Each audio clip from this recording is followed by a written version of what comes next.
Hey everyone! Today we're going to talk about the best first thing to do to be more innovative with company. Welcome to Invincible Innovation Live Show. I'm so glad that you're here and I'm glad to see you all. I'm Mazor, product innovation and value creation expert, and I'll be your host. And I have a very special guest with me, Costa. Hi, Costa. Hi, Adi. So Costa Michailidis is the founder at Innovation Bound. And Costa's goal is to teach 1 million people how to use their creativity to solve their toughest and most important challenges. Wow, it sounds really good. Yeah, that's the mission I'm on. I've been doing it as a consultant for big businesses and scientific labs, but all the stuff that we teach there is relevant to anybody who has a complex problem they're trying to solve. So my mission is, can we make this stuff accessible to people who don't have a big consulting budget? Moms, Yeah. teachers, chefs, small business entrepreneurs, etc. Great. And we're live on LinkedIn, YouTube, and Facebook, and you're so invited to join the discussion and ask questions. And now we can start. So innovation is, as I see it, is a really big buzzword. And I want to hear how you see innovation. How would you define it? Yeah, absolutely. It is a buzzword. A very simple definition to use is something which is both new and useful. If something's new and useful, those two things combined, we tend to call that thing an innovation. We accept that the iPhone is more innovative than a ham sandwich. That's the line. Yeah. Unless the ham sandwich is 3D printed and we feed it to astronauts. Well, now you're talking about something new and useful. 3D printed space ham sandwiches. So now that's an innovation again. The point being, something that's new and useful makes it innovative. It's also a verb. So that's the noun. The verb is to produce something which is new and useful. So we talk about innovation processes, design thinking, agile, creative problem solving, even the scientific method to an extent is an innovation process. So that's the verb. To innovate means to create an innovation. Those are simple definitions. Best thing to do is define it for yourself. Understand where it applies in your life. Come up with your own understanding. So do you think that there are some people who are like born to be innovative and some of them are like, they cannot do it that well? No, I think we're all born. So there are some human essentials that we all have. We're all born with desire, with the capacity to love, with creativity. We are risk-seeking, adventurous little creatures when we're born, right? We're also all born different. Right? Different sizes, shapes, different temperaments, different personalities. And those differences can be really useful when it comes to the new part of innovative. How do you come up with something new? Well, you leverage the way in which you're different. That's one good strategy. So the essentials, we're all born with the essentials. There's work to do, of course, but I don't think anybody's born like without the capacity to innovate, save maybe if you're born into a coma. And then I don't know that anybody knows what your experience is like. So I think we should include that edge case. I think you're right, because all kids are very creative. The fact that they don't know, it's like they're so curious and they want to know, and they're always like thinking out of the box because they don't know the box. So for them, it's like natural to be creative.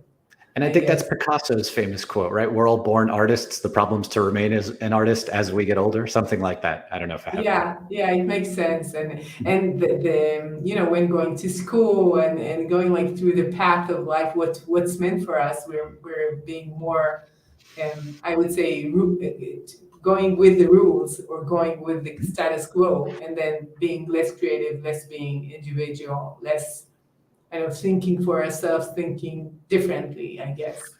Yeah, I think it is a real challenge for children growing up, for humans growing up, to find balance between learning how to live in a society, in a family, in a friendship. There are ways in which you have to bend, flex, compromise, conform, and those are all useful skills. Social skills are about understanding the other person's experience and catering to them to an extent.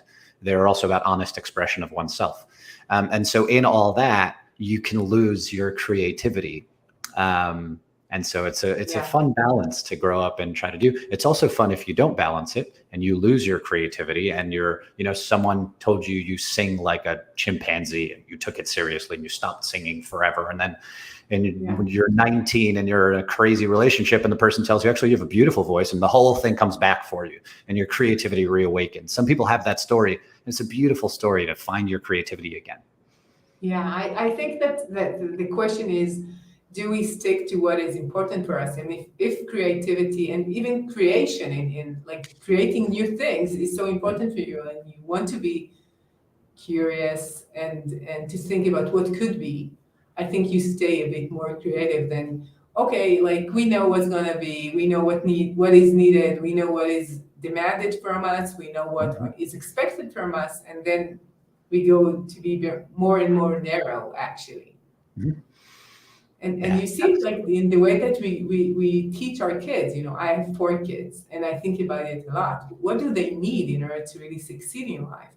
And always when I talk to people on my show, they always say like being curious, be creative. But when they go to school, it's like the opposite. You shouldn't be curious. You should not be creative. You should do what you're told to learn, you're told to produce. That's it. Right? Yes, you're absolutely right. Our society tends toward critical thinking, tends toward conformity, tends toward have to and narrow focuses, more than is useful in our modern world. I think with automation and AI, the creative tasks are now in abundance. We're demanding a lot of creativity of people, and we have this education system and society that isn't designed to produce it. So I think you're 100% right. There's a mismatch there. Yeah, I think that most people, when they think about what is a good profession, they would go with something very strict, right? Like being a coder and going to be in high tech, which is, it could be creative. It's not saying that you couldn't be creative as a coder, but it's like very specific and it's very definitive, right? It's 0 and 1, and if you make a mistake, you should find it. But that's not a good thing, right? But in general, the people who create the future for us are the entrepreneurs, which are usually thinking differently or doing things differently or want to do things in a total new direction, right? Which is not what we teach our kids.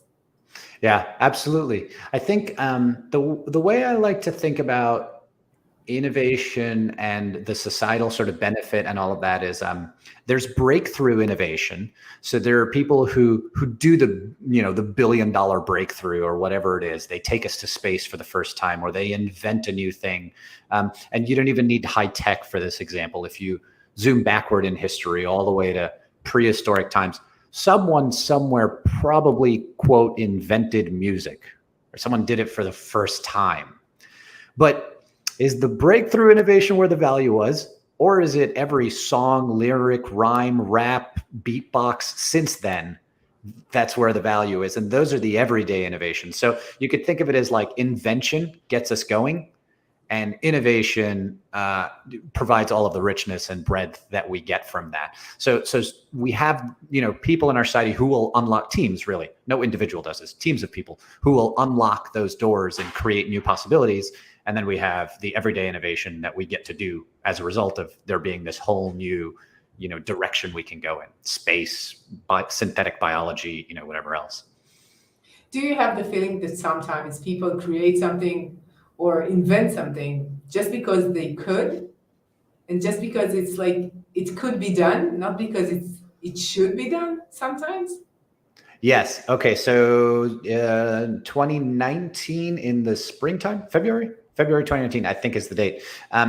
I worked on a project for the National Science Foundation. And it was on synthetic biology. The event was called Building Synthetic Cells. And so the effort was to generate research ideas, 5-day event, 30 scientists, forming teams, coming up with research ideas, lots of fun. Shark Tank at the end, there's a whole bunch of money on the line. And the ones that succeed, and then they go through a grant process. So they go through all the formal proceedings, but the event is where the action was at. The winners got funding. They got grant funding to do their science research.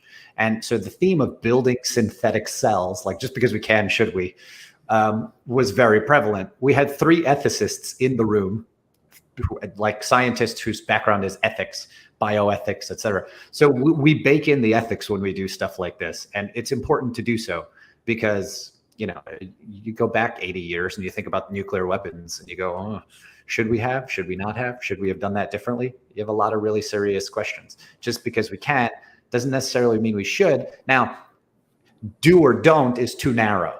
You have to think about all of the different ways in which you can do something. There's gonna be one or two or three or more ethical ways to pursue something.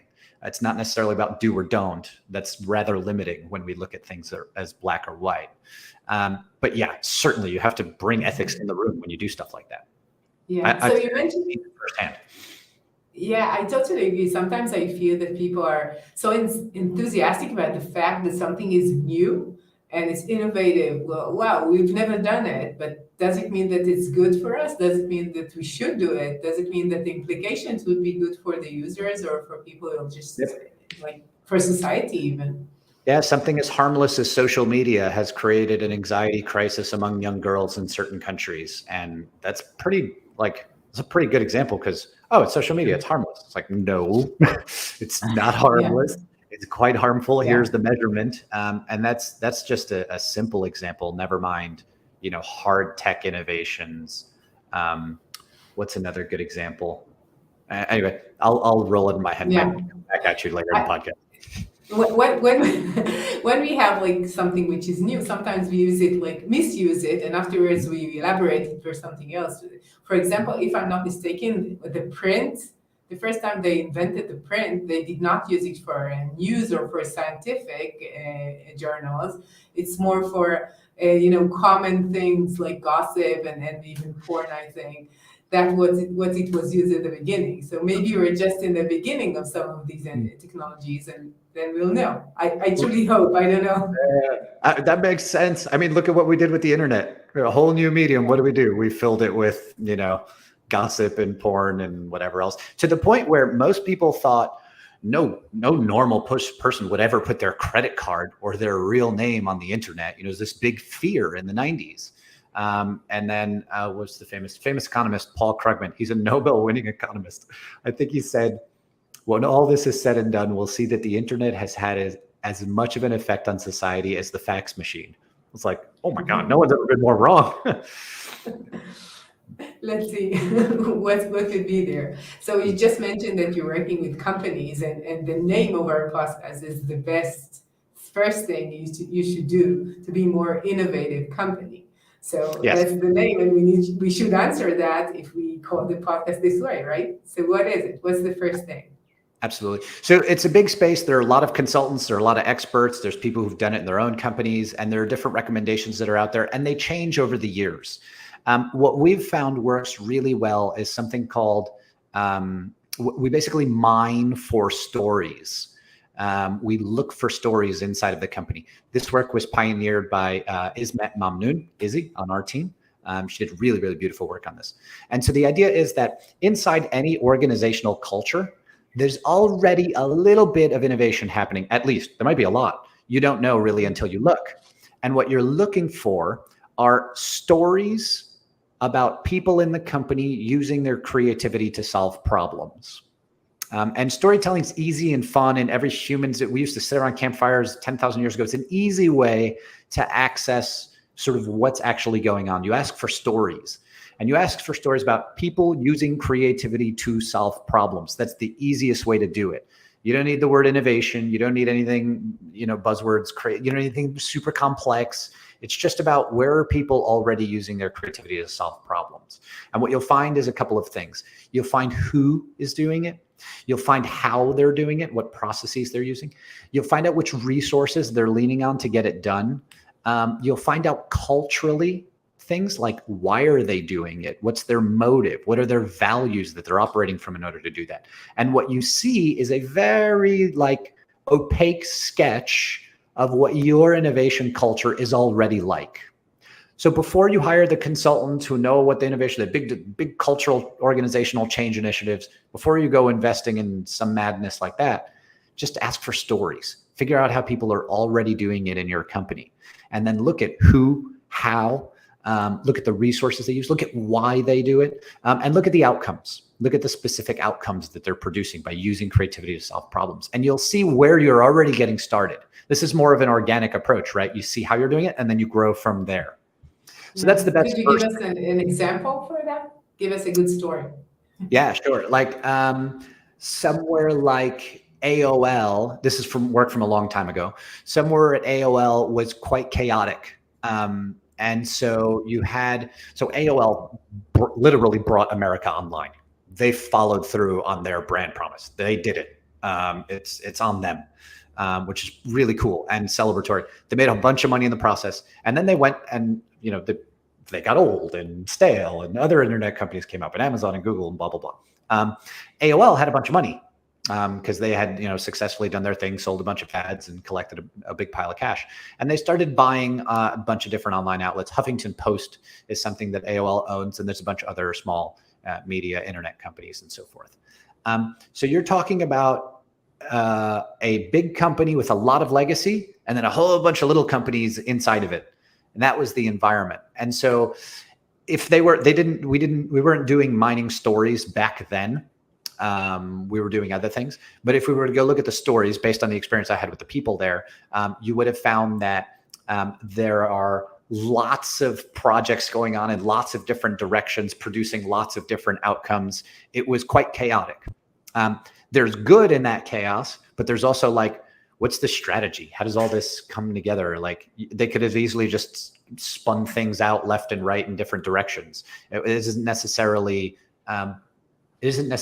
something that's directable the way most organizations you can like pivot, have a strategy, follow a plan, et cetera. And that chaos was somewhat problematic. That said, a lot of creativity, a lot of potential, a lot of encouragement for doing new things, lots of rewards for it. This is partly to reflect the CEO at the time, the sort of personality of the CEO, which has a lot of impact. Doesn't have to be. Cultures are sometimes defined top down, sometimes not. So that's one example. The other typical one that you see is a whole lot of risk aversion.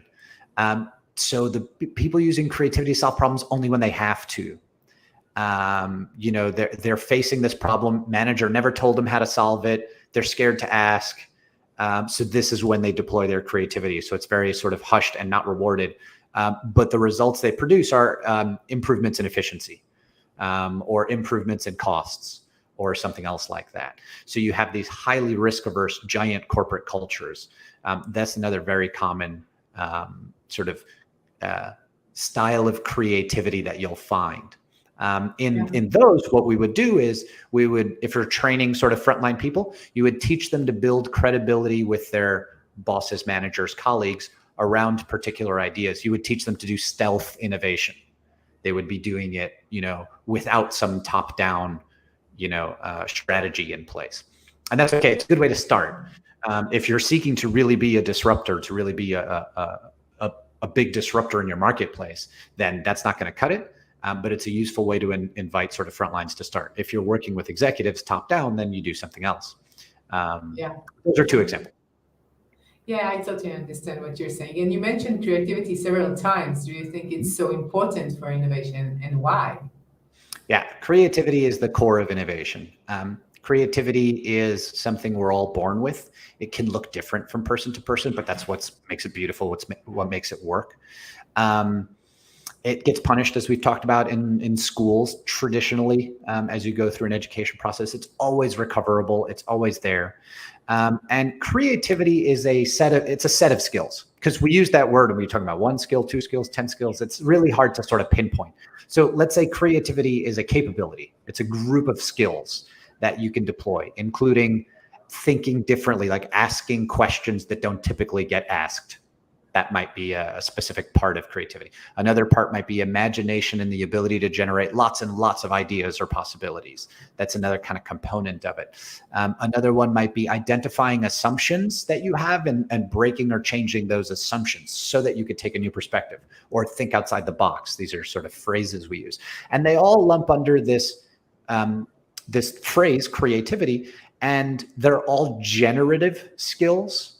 So creativity is a generative capability that we have, We use it to generate new perspectives, to generate new ideas, to generate different styles of thinking, et cetera. So it's a set of skills that we all have.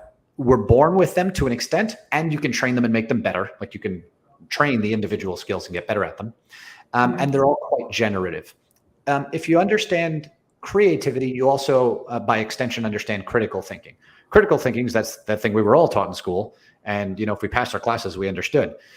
Critical thinking is the reductive approach, the deductive approach. It's you look at all that giant pile of ideas you generated and you go, which ones are most likely to work? Let's evaluate these. Let's rank these.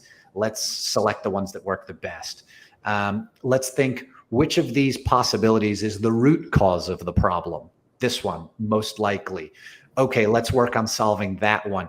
Critical thinking in this way is directive, is reductive, is evaluative, is selective.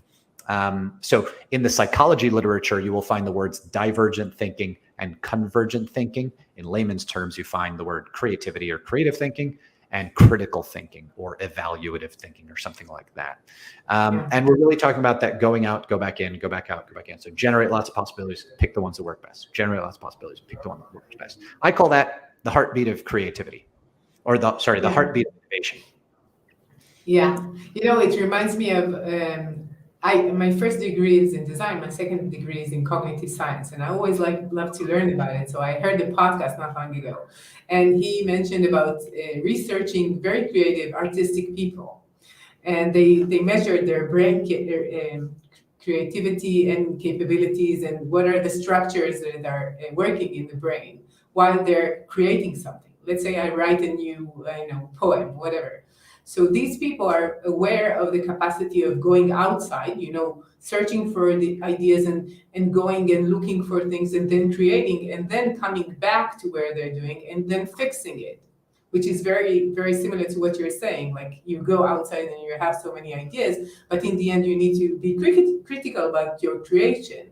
And what they are different from other people is that they can do it in parallel. So they can do both things really fast, going from being very open-minded to being very critical. And this is the way that they create music and poems and literature and whatever, and songs and all of that.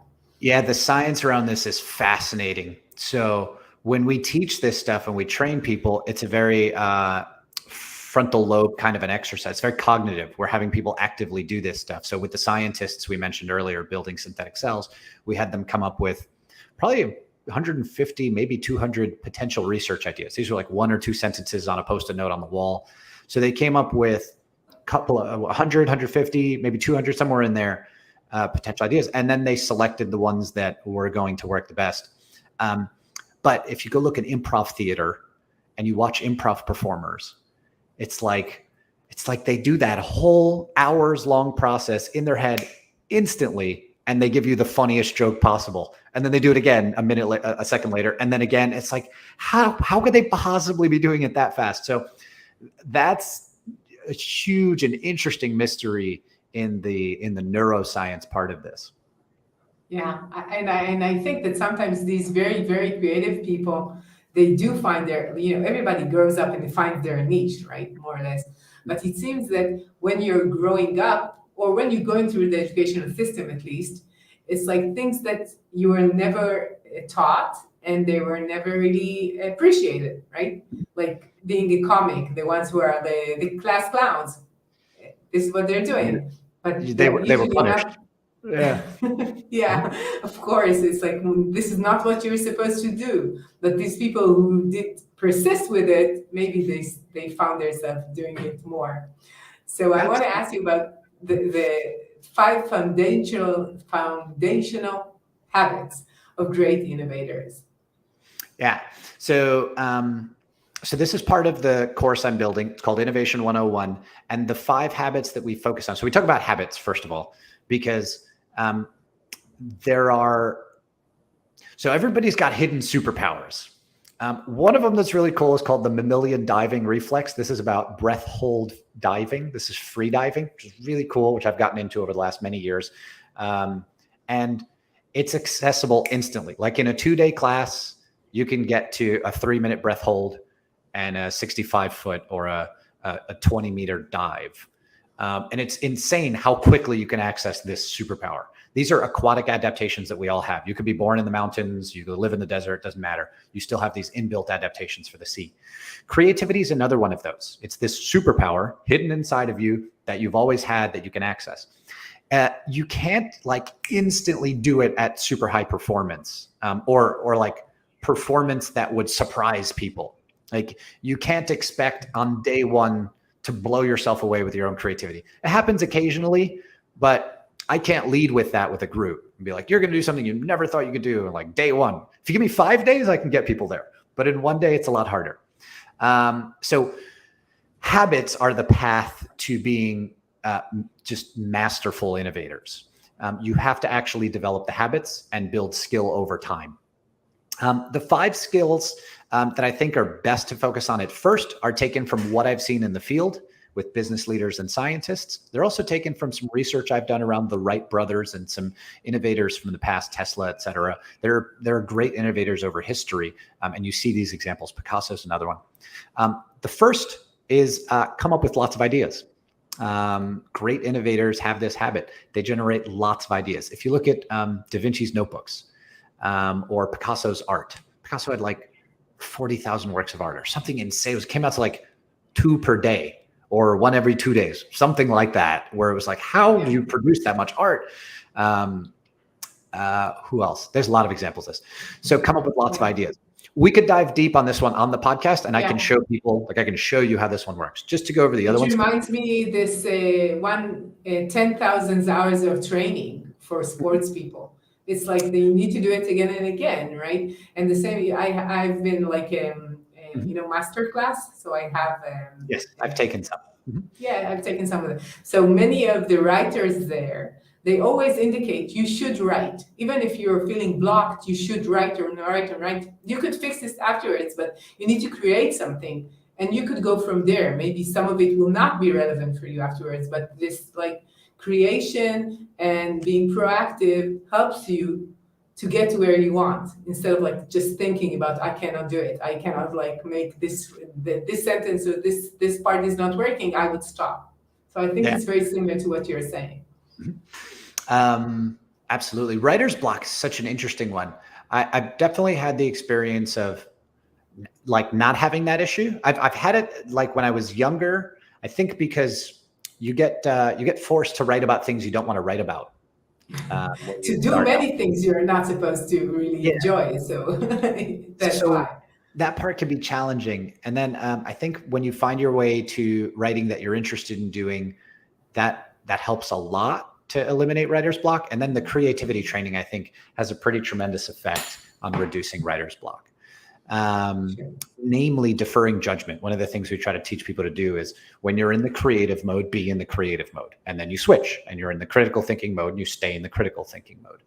And then you can learn how to flip back and forth later. What's important at first is to get out of the critical thing. So defer your judgment. Don't judge it. Just come up with ideas. So to flip back, the other 4 habits are using feedback to improve ideas. This is playing angel's advocate, as my teammate Maggie likes to say, as opposed to devil's advocate, which we're all so skilled at and has almost no value. So playing angel's advocate, use feedback to improve ideas. There's asking the right questions, and namely the else question. So you can do the journalistic questions, right? Who, what, how, when, et cetera, if you want to understand the context or the problem. But you might also ask who else, what else, why else, how else? And if you keep asking the else question, you start to get breadth. And that's what's referred to as lateral thinking. You start to get many, many views on the problem, not just the first one. Why would the first one be the best one? It's like get 10 perspectives on the problem, then you'll have a lot more rich and understanding. It's like instead of having black and white, you have so many other grays. And it could work in many other aspects. Like even if you communicate with a person and you think differently than him, you could say, what else could we agree on, instead of like being oppositional and like Absolutely. You think A, I think B, and that's it, right? So it opens your mind to other people and other ideas, other possibilities in that sense. Absolutely. When we get tactical in innovation, we generally ask 2 questions. Why is this important? What's stopping you? And then again, why else is this important? What else is stopping you? And so when you're asking, why is this important? You're asking for the motives and the rationale behind a particular problem. So I'm broke and unemployed and I need a job. Okay, well, why is this important for you to solve? It's like, well, because I'm bored. Oh, okay. Or because I need to feed my family, or because like those are different and you should understand the motives. Okay, what's stopping you from getting a job? I don't know if I'm connected to a network of people that are passionate about what I'm passionate about. Oh, okay, networking, cool. Or I don't know that my resume is really up to par. Oh, well, let's clean up the resume. And so you can start to map out a problem using those two questions. Why is this important? What's stopping you? And you keep asking those questions and you build a mind map. That's asking the right questions. There's two more. Test early and often. There's some seminal work done by Steve Blank and Eric Ries, packaged in a book called Lean Startup. They focus on startups and entrepreneurship, but the ideas are applicable everywhere. And namely, you want to test early and often. You don't want to build a $1 billion prototype and then have your first user. That's a recipe for disaster. You want to build a $1 million prototype or a $10,000 prototype, or cheaper if you can get away with it, and then expose that to a user and learn. And you want to kind of co-create with whoever this product is intended to serve. In some instances, of course, that's really challenging. You're talking about large infrastructure projects and so forth. Sure. There are other ways to test there, not direct exposure with you. There are other ways to do that. But you always have to test early and often, run the experiments, do the learning. The point being, if you're setting out to innovate, to do something that's never been done before, or that hasn't been done by you, you're going to have to try things you've never tried, which means you're going to have to learn. And so you just take off the success hat, the achievement hat, you throw it in the trash, or you put it on the side, you bring it back later. And then you put on the learner hat and you go, okay, I'm trying to do something I've never done. I'm going to try stuff and see what I learn. I'm trying very hard not to use the word mistake, because the whole point is you don't think about them like mistakes. That's not the orientation. It's try stuff, produce a result, look at the result, adjust. So that's test early and often. Lastly, even the most skilled, masterful innovators do all of that, and then stuff still changes once reality, comes into play. So the last one is be ready to improvise or be ready to adapt. And the idea is that once you get into implementation, the prototypes and the plan and the experiments, okay, it all got you here. But if something changes, you're going to have to figure it out on the fly, and sometimes quite quickly. And so be ready to adapt and improvise is number 5. And the idea is if you practice these 5 things, you will tend to be more innovative. You will become innovation bound. You'll be bound to innovate. That's the idea. Yeah. So I have to question about it. First, I think that one of the fundamental things is to get to know for an answer, especially if you want to be an entrepreneur. What do you think about that? That was the first thing. And second, if we're talking about big established corporations who are not that used to doing things differently, and they do punish people who are wrong and doing mistakes, how do you teach them to do that? Yeah, there is such thing as a mistake that should be punished. So it's not about, changing the culture so mistakes are more acceptable. It's like, no. It's just about understanding there's 2 different things. There's productivity. And if you're in a mode where you need to be productive and there's a known way to do that, great, do it. Don't make mistakes. Don't take risk. Have as streamlined and efficient a process as you can. That's incredible. That's fantastic. Then there's creativity over here, and that's a different mode. So productivity versus creativity. In the creative mode, you need to be able to think in terms of learning. And that means, like, again, I struggle not to use the word mistake. It means changing your orientation so that you're not looking like there's no right answer if you're developing a new product. You should be thinking about it as exploring the possibility of a new product. Good, go explore. Know what you want to learn. Try and learn as cheaply, quickly, and safely as you can. And if you can do that, you basically beat the competition. And the reason is because you can innovate faster. Why can you innovate faster? Because you can learn more cheaply, quickly, and safely than the competition. You're at that point, you're basically unbeatable. If you do it fast, cheap, and safe, then you're innovating at lightning speed. But in order to do that, you can't adopt the productive mindset. Like, you can't task people with build this product and give it to this marketplace. Like, do you know if that marketplace wants that product? For sure. And to know for sure, they have to have already bought it. And if they haven't already bought it, then you don't know. You hypothesize, which is fine. Have a hypothesis, go test it. But for bosses and leaders to have this expectation, of people they task to do something when there are unknowns, that's probably not right. War contexts are different. So sometimes you have existential context. It's like, we have to do this or we die, or the business dies or the society dies. So that's a war context. If you're in that context, of course, then it doesn't matter.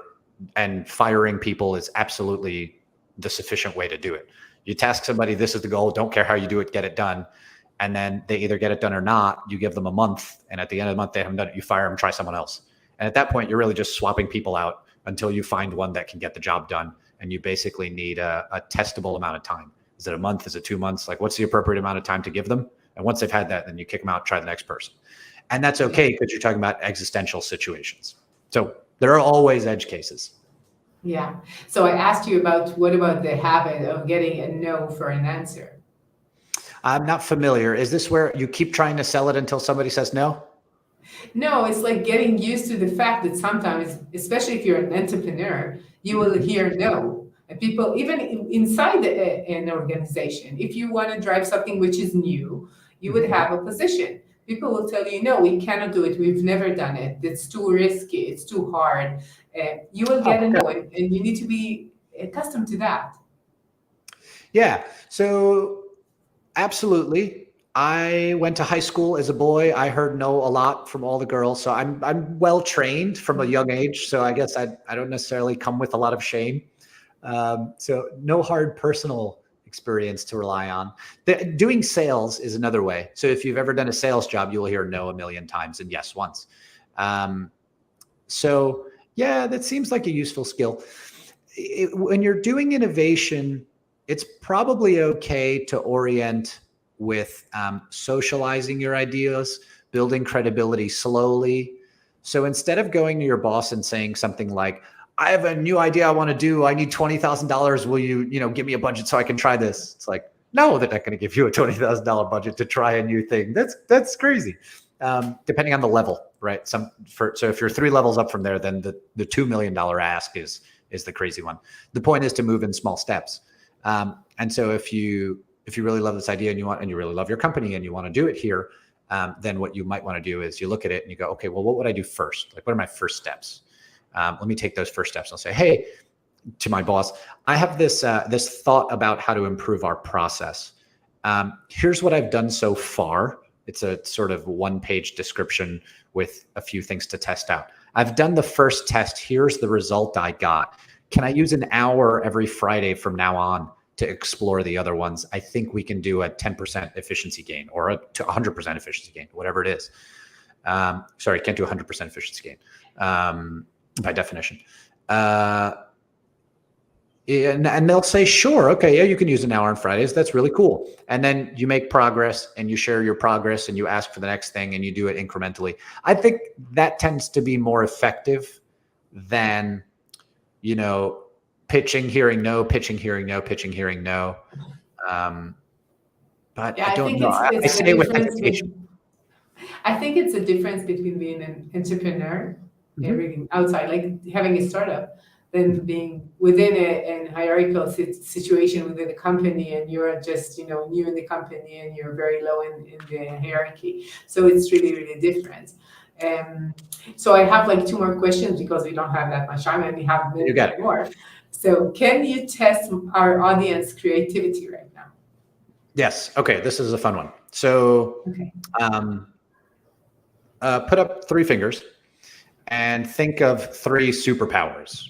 What could be some interesting superpowers to have? And if you think of those, let me know if you're ready. And you do it too, so we can actually have an example. So do you want me to tell you, or it's like inside of your own thinking? Yeah, just think for now. Tell me when you have 3 of them. Okay. All right. So now I'm going to call out some superpowers. And if I say something that you're thinking of, you put a finger down. Okay. Make sense? Okay. Flying, super speed, super strength, traveling through time, controlling minds, talking to animals, breathing underwater, teleportation, walking through walls, climbing on walls, super strength, super speed. What are some other ones?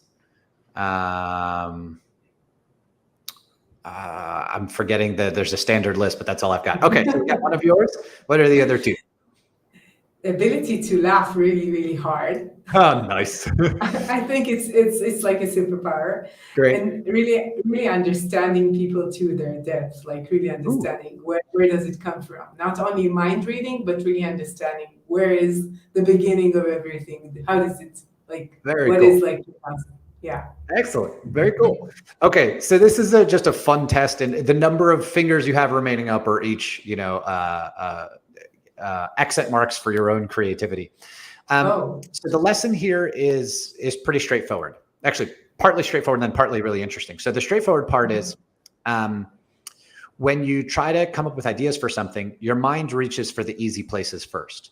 And so when you think about superpowers, it's like, well, what Marvel movie did you see recently?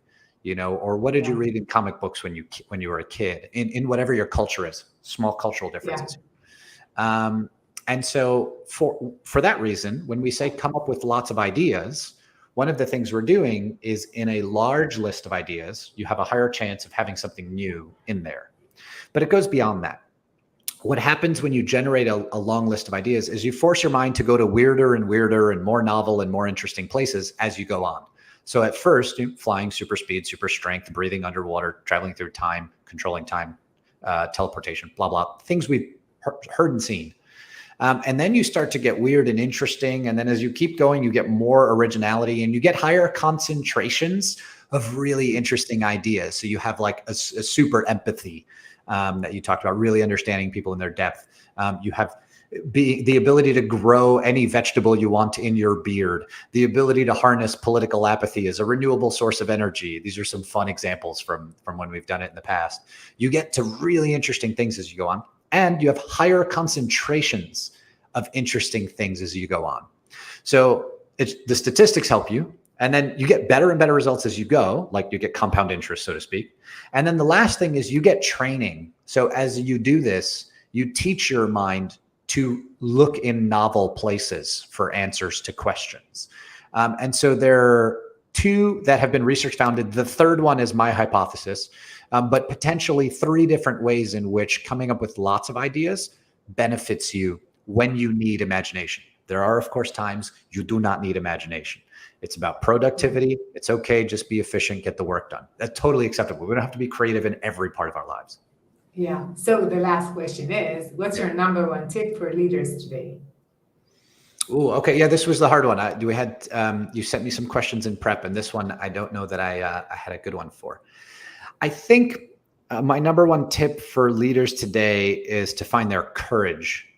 I think we live in really challenging times in a lot of different ways. And I don't think it's going to get easier anytime soon. I think it's going to get way harder before it gets better. Sorry. I'm not, as you can see by my enthusiasm, a pessimistic person. That's just the best assessment I've got on the current situation. If you are a leader in that environment, it takes courage. I don't mean recklessness. I don't mean extremism. I don't mean absolutism. I mean courage. And courage is the ability to follow your desire, to speak truth, to act responsibly when it matters, when it's hard. Not just to take the easy route, not to hide, but also the compassion. Being courageous is not an absolutist act. It comes with compassion. That would be my ask of leaders today, not just sort of advice, but my ask, like, please do this. We need this now. Yeah, sounds good. Sounds good. So sorry to end on a somber note. So where could people hear more about you and contact you? Yeah. So the easiest thing to do is innovationbound.com/101. And that's the Innovation 101 course, and there are social media links and all the rest of that there. If you happen to be interested in free diving and breath hold diving and the underwater crazy stuff, Instagram's probably the easiest place. And I'm at Ideas and Action on Instagram. So for the fun stuff. Wow. Thank you, Costa, for your time. Yeah, It's yeah. been lots of fun, and I enjoy talking with you. So thanks. You're very welcome, Adi. Thanks for having me. Sure. And to all of you change makers out there, thank you for joining us. If you want to learn more about what I do, go to invincibleinnovation.com, and I'll see you next week with another innovative, insightful talk. See ya.